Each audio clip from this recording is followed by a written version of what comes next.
Fondation Jean Jaurès. Penser pour agir. Antoine Delaporte, bonjour. Nous nous retrouvons pour nos chroniques, nos échanges réguliers, mais là, on a voté dimanche 29 mai en Espagne, élection locale, élection régionale, enfin dans la plupart des régions, mais tu nous préciseras tout cela, et dans élection municipale. Alors les grandes tendances donnent plutôt une défaite de la gauche au pouvoir et une victoire de l'opposition de droite. Déjà, tu peux nous parler de ces grandes tendances, mais ensuite voir plus en détail au sein de la gauche, parce que PSOE et Unidas Podemos, évidemment, le résultat n'a pas été les mêmes pour les deux, et au sein de la droite, donc Vox, Parti populaire, Ciudadanos, mais également les partis nationalistes, et ensuite voir un peu par région et principale ville. Peux-tu nous faire une analyse de ces résultats? Bonjour Alexandre, effectivement c'est un plaisir de se retrouver dans un contexte effectivement électoral tout frais ou tout chaud, ça dépend comment on juge la chose. Il y avait donc effectivement des élections en Espagne dimanche dernier, le 28 mai. Il y avait donc à la fois donc, des élections municipales, 8130 communes en Espagne, on est très loin des 36 000 communes françaises. Et puis de l'autre côté, 12 régions sur 17, effectivement, puisqu'il y a 5 régions qui ont leur calendrier électoral propre, ce qu'on appelle les 4 coins, donc la Galice, la Catalogne, le Pays Basque et l'Andalousie, et auquel s'est rajouté depuis 2022 la Castille et Léon, cette grande région centrale qui va de Valladolid à Salamanque, pour situer globalement. Les résultats généraux, effectivement, donnent une défaite du Parti socialiste et de la gauche en général, et une victoire du Parti populaire et de la droite en général.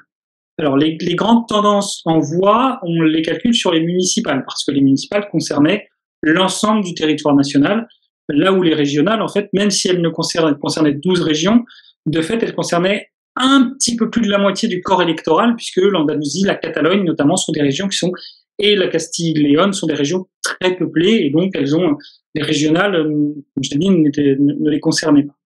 Donc le Parti populaire est en tête de ces élections. C'est la première fois depuis la motion de censure qui a renversé Mariano Rajoy en 2018 que le Parti populaire est en tête dans une élection à caractère national. Il a remporté des élections en Castille et Léon, justement, les élections à Madrid en 2021, mais au niveau national, c'est sa première victoire depuis 5 ans, avec environ 7 millions de voix et 31% des suffrages exprimés, ce qui est une victoire assez claire.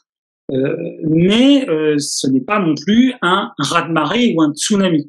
Le raz-de-marée ou le tsunami se fait plutôt au niveau institutionnel. On en parlera tout à l'heure. Vox, donc le parti d'extrême droite, néo-franquiste, fait un résultat beaucoup plus important puisqu'il obtient près de 7% des voix, notamment parce que cette année, il était aussi beaucoup plus présent. Il a réussi à présenter beaucoup plus de candidats, et donc il multiplie son nombre de voix par 2 et son nombre de conseillers municipaux par 3. Donc c'est une vraie progression, même si dans l'ensemble des grandes collectivités, les régions ou les grandes villes, il n'atteint jamais mieux que la 3e place, il ne prend pas la tête du scrutin. Mais c'est quand même un résultat important pour ce parti qui est en train de se structurer et de s'installer à la droite du Parti populaire. À gauche, on a donc d'une part le Parti socialiste qui remporte 6,2 millions de voix et 28% des suffrages exprimés. Ce qui est une défaite parce qu'il est deuxième et parce qu'il perd un certain nombre de collectivités, on va y revenir, mais ce n'est pas une déroute. On n'est pas dans les configurations de 2019, mais où c'est le Parti populaire qui avait 1,5 million de voix de retard sur le PSOE, ou même en 2011, où là le Parti populaire avait fait une victoire explosive, vraiment fracassante. Il avait tout balayé sur son passage à l'époque de la crise économique et du discrédit de José Luis Rodríguez Zapatero. Mais c'est une défaite du Parti socialiste, il ne faut pas tergiverser. Pour la gauche radicale, c'est très compliqué de te donner un chiffre, parce qu'il y a Podemos, il y a la gauche unie, et ensuite il y a une myriade de partis locaux, de scissions, de partis alliés, amis, donc le calcul est assez compliqué à faire, mais dans l'ensemble, la gauche radicale est plutôt en repli, et donc je vais venir sur la partie institutionnelle. Si on fait le bilan institutionnel, là par contre, il n'y a pas vraiment photo. Le Parti socialiste gouvernait par exemple sa plus grande ville, c'était Séville, 4e ville d'Espagne. Aujourd'hui, sa plus grande ville, et encore, il faut attendre le vote des conseils municipaux, mais la majorité a l'air claire, c'est Las Palmas sur l'île de Grande Canarie, c'est la 9e ville d'Espagne. Voilà. Sur les 15 plus grandes villes d'Espagne, il en gouvernait 9, il peut en garder de mémoire 2 ou 3. Enfin, voilà. On est vraiment sur un effondrement institutionnel extrêmement fort, avec la défaite, la perte de Séville. Alors à Séville, il arrive 2e, le Parti populaire n'aura pas besoin aura besoin de Vox pour gouverner, mais n'en a pas besoin pour obtenir la mairie. C'est une petite particularité institutionnelle en Espagne. Contrairement à la France, il n'y a pas de prime majoritaire aux élections municipales. Mais au moment du vote pour élire le maire, il faut gagner la majorité absolue du conseil municipal. S'il n'y a pas de majorité absolue pour un candidat, c'est la tête de liste arrivée en tête qui devient automatiquement maire. Et donc, comme le Parti populaire est arrivé en tête à Séville, il prendra la mairie de Séville. L'un des grands espoirs du Parti socialiste, c'était de reprendre la mairie de Barcelone. Barcelone, c'est l'ancien maire de droite, Xavier Trias en catalan, pardon, qui est arrivé en tête. Et il y a une majorité absolue de gauche, mais les 3 partis de gauche n'ont pas l'air de vouloir s'entendre entre eux, et donc Xavier Trias pourrait reprendre cette ville. À Madrid, majorité absolue pour le Parti populaire. À Saragosse, il manque une voix pour avoir la majorité absolue. À Malaga, 6e ville d'Espagne, majorité absolue du Parti populaire, et je pourrais les enclencher à l'infini. Dans les régions, Isabel Díaz Ayuso, dont on a beaucoup parlé ensemble, et qui est une personnalité connue maintenant en France, vraiment cette égérie de la droite conservatrice libérale, a obtenu une nette majorité absolue dans son propre Parlement. Donc jusqu'à présent, elle dépendait de Vox pour gouverner, elle n'en aura plus, désormais elle n'aura plus cette dépendance. Avec Vox, le Parti populaire va pouvoir reprendre l'Aragon, donc la région de Saragosse, va pouvoir reprendre la communauté valencienne, la région de Valence. Il a obtenu la majorité absolue dans la région de La Rioja. Pour les amateurs de vin rouge espagnol, normalement c'est quelque chose qui parle, puisque c'est un label. Il va pouvoir reprendre la Cantabrie, enfin voilà, et les îles Baléares également, et il devrait participer au gouvernement dans les îles Canaries. En fait, le parti, si on fait dans l'autre sens, le Parti socialiste, sur les 12 régions qui étaient soumises au vote, avait gagné, en présidait 9 et en co-gouvernait une 10e. Ça, c'était en 2019. Aujourd'hui, il en gouvernera au mieux 3. Voilà. Il passe de 10 gouvernements à 3 gouvernements. Et encore en Navarre, la situation est compliquée parce que il a besoin des voix de Bildu, et Bildu est composé notamment d'anciens de Batasuna, l'ex-bras politique d'ETA. Sur la législature précédente, ça n'a pas posé de problème, mais l'une des raisons du vote sanction qu'a subi le Parti socialiste, c'est son alliance avec Bildu au niveau national. Et donc, il y a quand même aussi la question de quel est le rapport avec les indépendantistes basques et les indépendantistes catalans. Pour ce qui est des partis nationalistes, tu posais également la question. Comme il y en a beaucoup, on va se concentrer sur les 2 territoires qui ont les partis nationalistes les plus imposants, la Catalogne et le Pays basque. En Catalogne, la gauche républicaine, qui est donc aujourd'hui le principal parti indépendantiste et qui soutient Pedro Sánchez au niveau national, a clairement subi un échec. C'est une défaite. Il ne prend pas la mairie de Barcelone, il divise son score par 2 à Barcelone. Sauf grande surprise, il devrait perdre les mairies des 2 autres chefs des 2 chefs-lieux de province qu'il gouvernait, à savoir Tarragone et Lérida. Il rêvait de s'implanter dans cette banlieue rouge de Barcelone que le Parti socialiste domine depuis 79. Il n'y a pas réussi, il n'a pris aucune des grandes mairies, l'Hospitalet de Llobregat, Santa Coloma de Gramenet, Cornellà de Llobregat. Toutes ces villes-là sont restées aux mains des socialistes ou de ce qu'on appelle En Comú, donc en gros Podemos et les amis d'Ada Colau, la maire de Barcelone. Donc voilà, mais il n'a pas réussi à s'implanter. Là où l'autre parti indépendantiste, Junts, qui est un parti plus radical dans sa posture indépendantiste, a vraiment réussi à exister. Il remporte 18% des voix en Catalogne. Alors, il a perdu la seule grande ville qu'il avait, à savoir la ville de Gérone, mais il peut prendre la ville de Barcelone. Alors, avec une particularité, c'est que Barcelone, le candidat, c'est donc l'ancien maire Xavier Trias, et il n'a pas fait campagne sur l'indépendance, il s'y est refusé. Il a fait une vraie campagne de droite classique, sécurité, propreté, urbanisme, transport, enfin voilà, une vraie campagne de droite classique qui lui a permis de reconquérir tout l'électorat. On voit que les quartiers de droite ont clairement voté pour lui. Et évidemment, ça va poser des questions sur la ligne idéologique de ce parti dans les années à venir, puisque là immédiatement, comme on en parlera tout à l'heure, des élections anticipées, il y a d'autres stratégies qui peuvent se mettre en place au sein du camp indépendantiste. Mais voilà, on a aujourd'hui la gauche est défaite et la droite l'emporte, mais l'État renvoie. Vox et le Parti populaire remportent moins de 40% des voix au niveau national. C'est-à-dire un bloc politique à environ 39% des voix, c'est un bloc qui pèse lourd, mais on n'est pas sur un tsunami à 45-50%. Mais il y a quand même une victoire qui est très nette. Et un recul certain du Parti socialiste et aussi de la gauche radicale qui souffre énormément de ces divisions. Il y a un exemple qui est cité depuis dimanche soir en Espagne, c'est Huesca. Huesca, c'est un chef-lieu de province au nord de l'Aragon. On est à 3 heures des Pyrénées françaises, en gros, à peu près.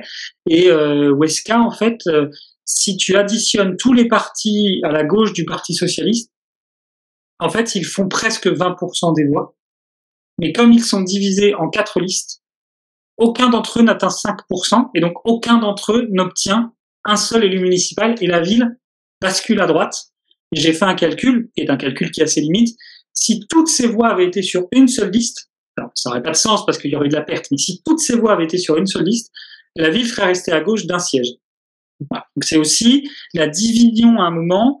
Alors à Valence, par exemple, ça ne fonctionne pas, mais la ville de Valence a basculé aussi à droite, mais là, si Compromís, qui est le parti nationaliste local, avait accepté de prendre Podemos sur sa liste, ce qu'ils ont refusé, hein, parce qu'il y a aussi, c'est pas que de la faute d'Unidas Podemos si la gauche est divisée. Mais voilà, en plus, et sur la gauche radicale, j'ai oublié un élément, c'est que ils détenaient, gauche radicale au sens large, hein, ils détenaient donc Barcelone, Valence et Cadix, principales villes de ce qu'on appelait les mairies du changement à l'époque de 2015 et de 2019. Ils n'en détiennent plus une seule aujourd'hui, donc c'est-à-dire qu'il y a aussi et tu parlais de Ciudadanos, lui est carrément effacé, rayé de la carte, n'existe quasiment plus aujourd'hui. Il n'a plus aucun député régional, il n'a plus aucun siège dans les grandes villes, il ne peut plus exister, il ne peut plus prendre de mairie ou alors des toutes petites mairies. Et donc on voit bien aussi que ces élections, elles ont marqué la fin d'un cycle de 2014-2015 avec l'émergence de Podemos et de Ciudadanos qui ont été à un moment à chacun très très très près de supplanter respectivement le Parti socialiste et le Parti populaire. Et ça a été en fait ça ne s'est pas fait et on voit bien qu'il y a une vraie résilience du bipartisme. Les deux grands partis aujourd'hui, Parti populaire, Parti socialiste, c'est à peu près, 31 et 28, c'est 59-60% des voix.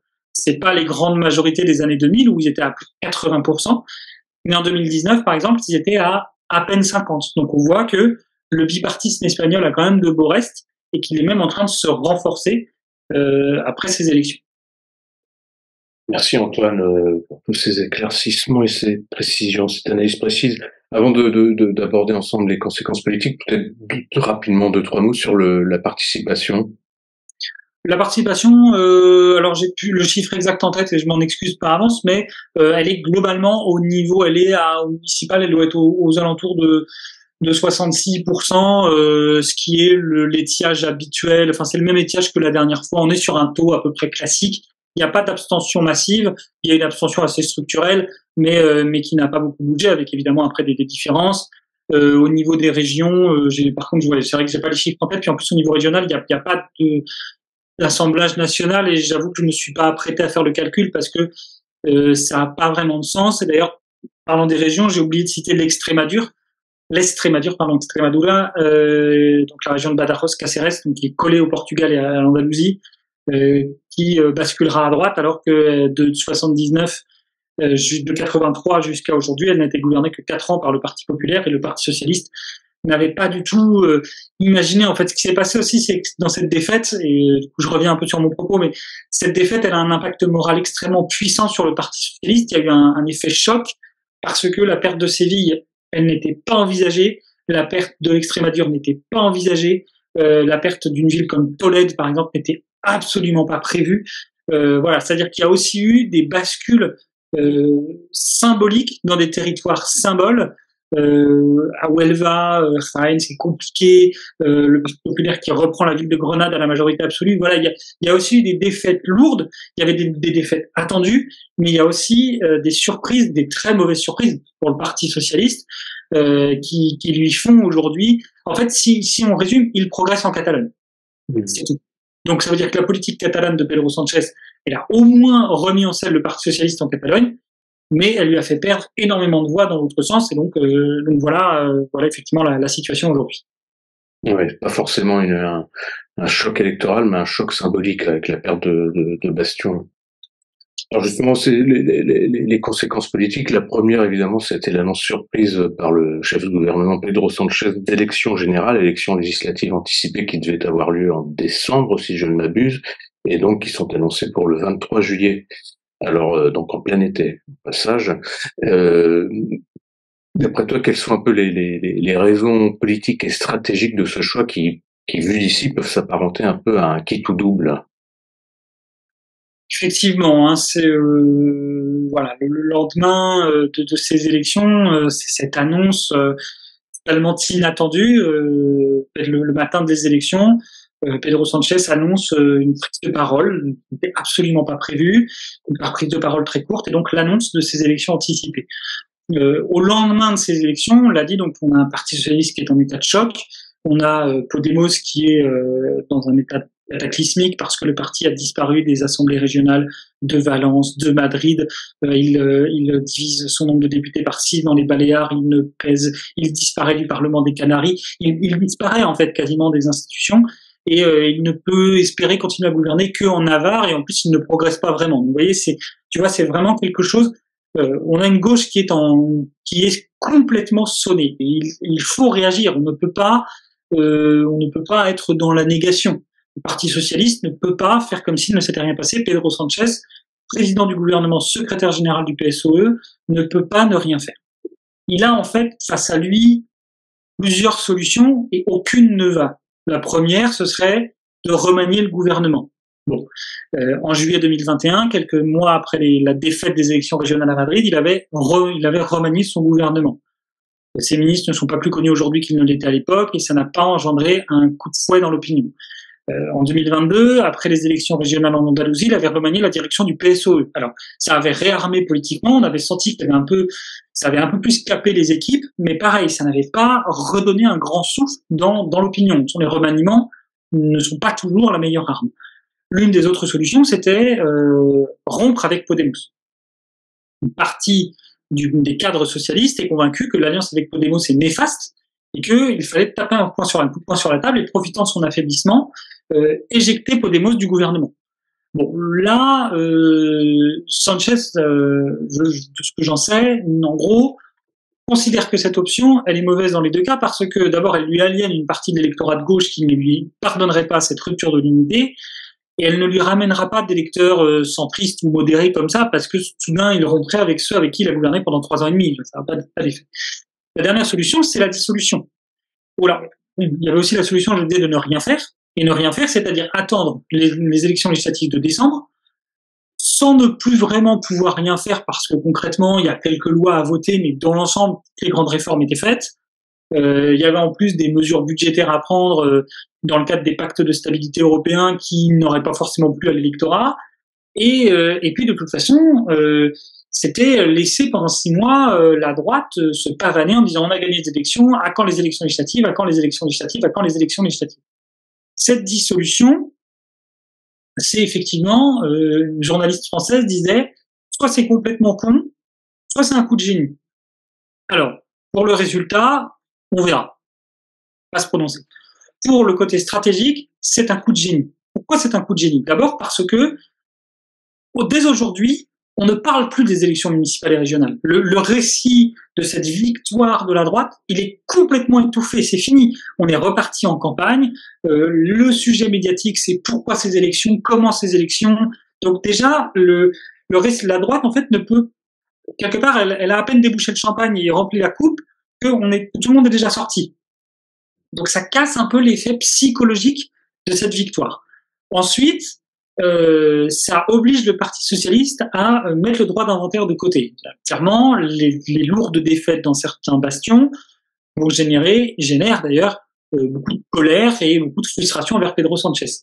Là, on part en campagne. Le parti doit gagner les élections. C'est pas le moment de se diviser, de se mettre de s'engueuler et de faire le droit d'inventaire. Ce sera pour demain. Donc ça veut dire que il protège entre guillemets son pouvoir en interne et le pouvoir des siens. Ça, voilà, c'est une stratégie. Et puis la troisième chose, c'est que il y a une particularité en Espagne, c'est que les coalitions politiques, les coalitions électorales, doivent être enregistrées auprès des autorités électorales 10 jours après la convocation du scrutin. Donc on était hier, donc c'était fait le 29 mai.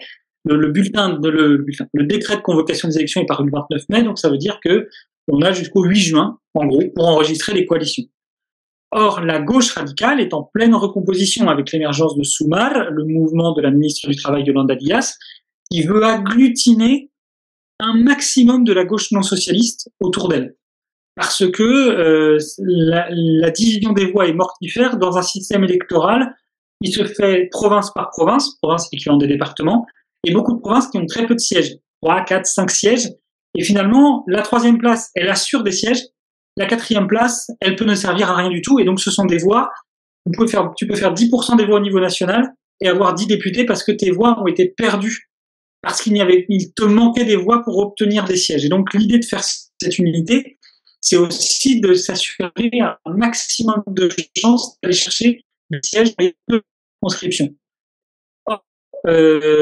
S'il y a 10 jours pour s'enregistrer, ça veut dire qu'il faut que Podemos, la Gauche Unie, Sumar, Mas País d'Iñigo Errejón, les Verts, l'Alliance Verte, Compromís dans la région valencienne, etc., tous ces partis, Mas Madrid, tous ces partis ont 10 jours pour s'allier.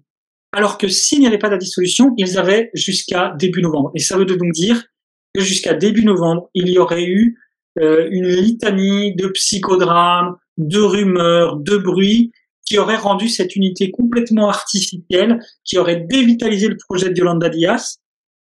Et en même temps, il y avait quand même un risque, c'est que comme Yolanda Díaz était très populaire, le risque, c'était que le Parti socialiste continue de s'effriter dans les sondages, et Yolanda Díaz parvienne à monter un peu en faisant monter la sauce, et que finalement l'hégémonie à gauche du PSOE soit menacée. Ces élections législatives, elles n'amèneront peut-être pas le Parti socialiste à garder le pouvoir, mais elles peuvent en tout cas lui permettre d'être la première force d'opposition avec une assise électorale plus forte que la gauche radicale. Et donc il faut vraiment prendre ces élections comme un très bon coup stratégique et tactique, mais ce n'est certainement pas Pedro Sanchez se dit que voilà, après une telle défaite, il faut remettre son mandat en jeu et soumettre le mandat démocratique à la volonté populaire. C'est un très beau discours, il est très sain. Je pense qu'il est un peu sincère, mais la réalité, ce n'est pas une question éthique, c'est une question stratégique. En fait, il n'avait que des mauvais choix et il a choisi le moins pire. Et en plus, ça renforce un peu son image. Pedro Sanchez, on dit toujours de lui que c'est quand il est le dos au mur qu'il est à son meilleur. Et donc, là, il était dos au mur, il prend, comme d'hab, c'est un coup à la Sanchez, il prend tout le monde de vitesse, il double tout le monde, il est là où on ne l'attend pas, et après, il va mener une campagne quasiment en outsider, en réalité, et c'est là où il est capable, en fait, de se révéler. Ça veut pas dire qu'il va gagner, mais ça veut dire qu'on va quand même sur une campagne où le Parti socialiste, en tout cas, ne la donnera pas pour perdre. Merci pour cette passionnante analyse. Alors, vous voulez parler justement dans la question suivante d'un peu de la recomposition politique suite aux élections locales. Donc, tu as déjà répondu en partie concernant la gauche, PSOE, Podemos, Unidas Podemos et le Sumar de Yolanda Díaz. Du coup, que va-t-il se passer vu l'accélération du calendrier?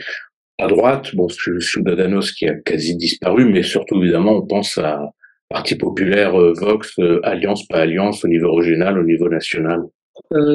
D'abord, Ciudadanos ne se présentera pas aux élections législatives. Le parti a décidé que après sa défaite terrible aux élections municipales et régionales, il n'est pas en mesure de mener une campagne législative, il n'en a pas les moyens humains, financiers, matériels En plus, les campagnes en Espagne se financent à crédit et aucune banque ne viendra prêter à un parti qui est en déliquescence accélérée depuis 4 ans. Donc, la droite, elle se recompose, donc plus elle n'est plus tripartite, mais elle est désormais bipartite, entre le Parti populaire et Vox. Le Parti populaire, son objectif, c'est ce qu'a dit son président Alberto Núñez Feijóo dès l'annonce des élections générales, il veut une majorité claire. En fait, l'objectif du Parti populaire, c'est à minima de rassembler plus de députés que l'addition du PSOE et de Sumar et l'ensemble de l'espace de la gauche non socialiste.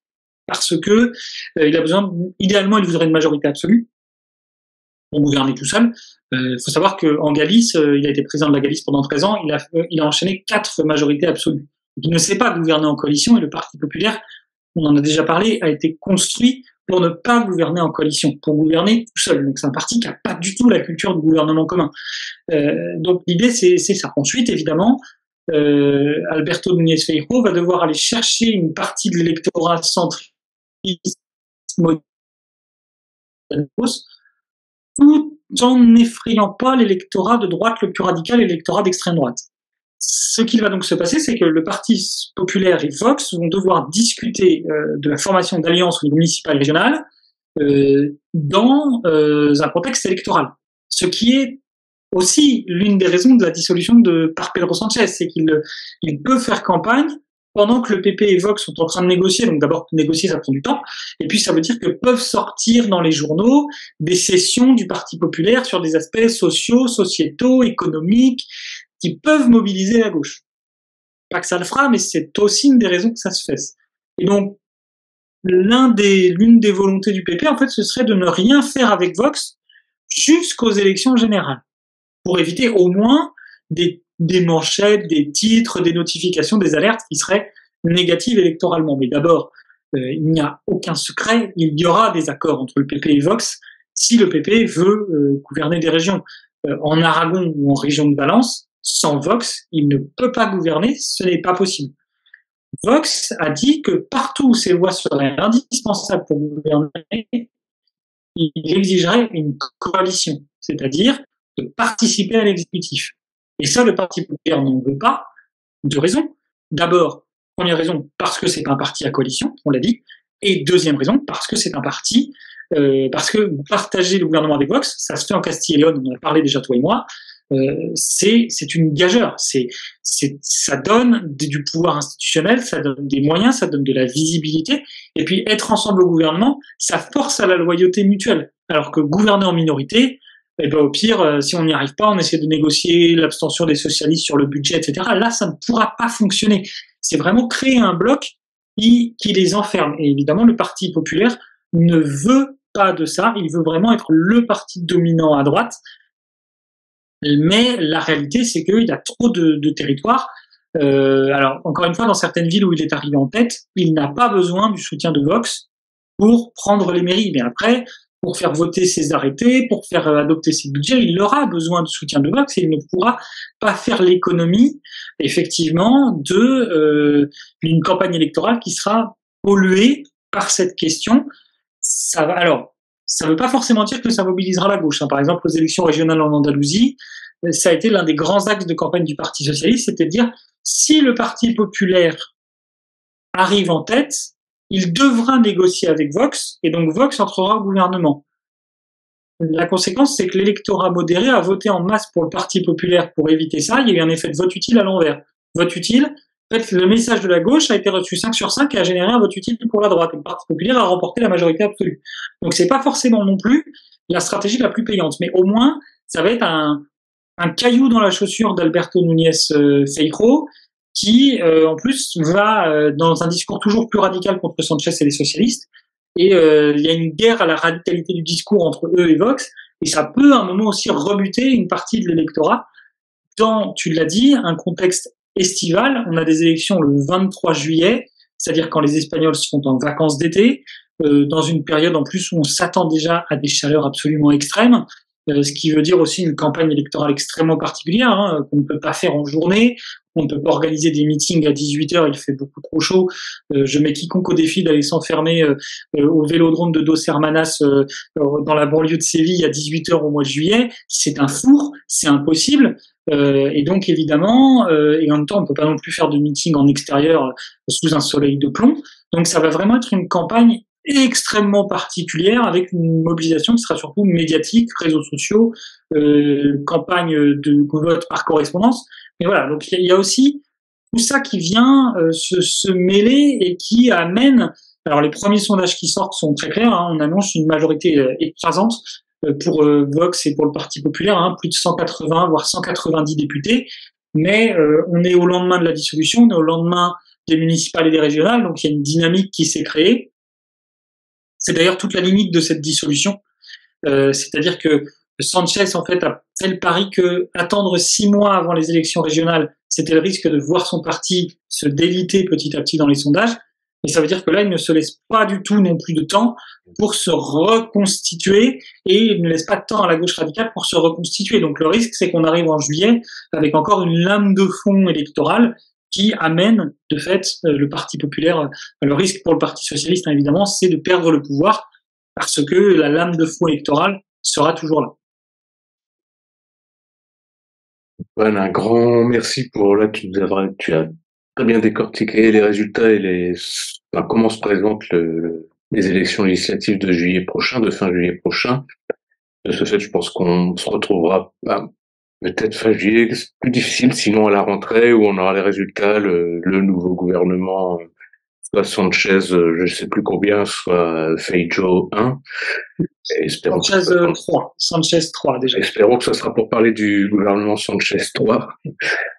Un grand merci et à très bientôt et on suivra de près évidemment la campagne et surtout le scrutin du 23 juillet. Merci Antoine. Merci à toi Alexandre. À bientôt.